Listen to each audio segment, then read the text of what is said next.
Petit à petit, toujours grâce à mes parents, l'amour et l'instinct maternel sont là, et je vois mon fils grandir en bonne santé. Aujourd'hui, cela fait 8 ans que mon ex et sa fiancée, fille du ministre, sont ensemble, mais n'ont jamais eu d'enfant. Et mieux, le ministre n'est plus ministre. Bref, rien ne va plus.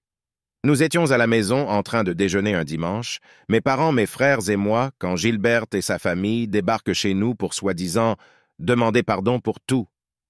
Après les avoir invités à s'asseoir, ma mère prit la parole. Qu'est-ce que vous mettez dans pardon pour tout? Avait demandé ma mère. Est-ce la rupture abusive des fiançailles ou le viol de ma fille? Ou encore le fait d'avoir voulu l'enfermer pour avoir osé porter plainte?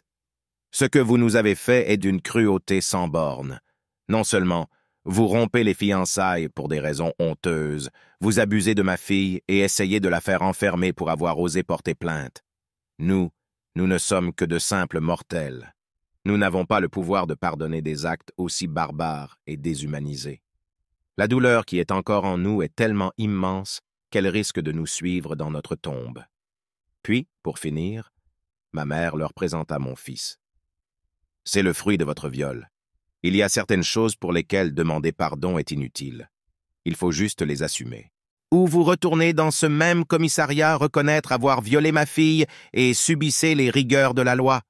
Vous laverez ainsi quelque peu l'honneur de ma fille, mais si vous en êtes incapable, alors je vous demande de nous laisser tranquilles, vous et votre famille. Mon père prit la parole.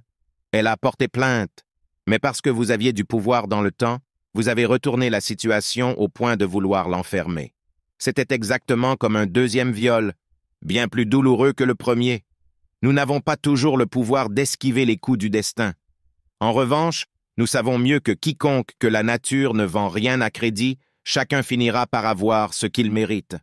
Ceux qui sèment le mal autour d'eux finiront par moissonner des malheurs. Et ceux dont les actions sont habillées de bienveillance seront rétribués à la hauteur des cœurs qu'ils ont émerveillés. Ce jour-là, j'ai encore pleuré, touché par les paroles de mes parents, mais c'était la dernière fois que je me laisse aller à cette histoire. J'ai désormais pris la résolution d'aller de l'avant, d'élever mon garçon et refaire ma vie. Gilberte vient tous les jours s'agenouiller pour demander pardon et reprendre notre relation. Mais je n'ai pas non plus le pouvoir de lui pardonner tant qu'il ne va pas au commissariat reconnaître son crime et laver mon honneur. Je préfère mourir que de reprendre cette relation. Et vous, trouvez-vous qu'on exagère? J'ai besoin de vos avis, Dieu vous bénisse.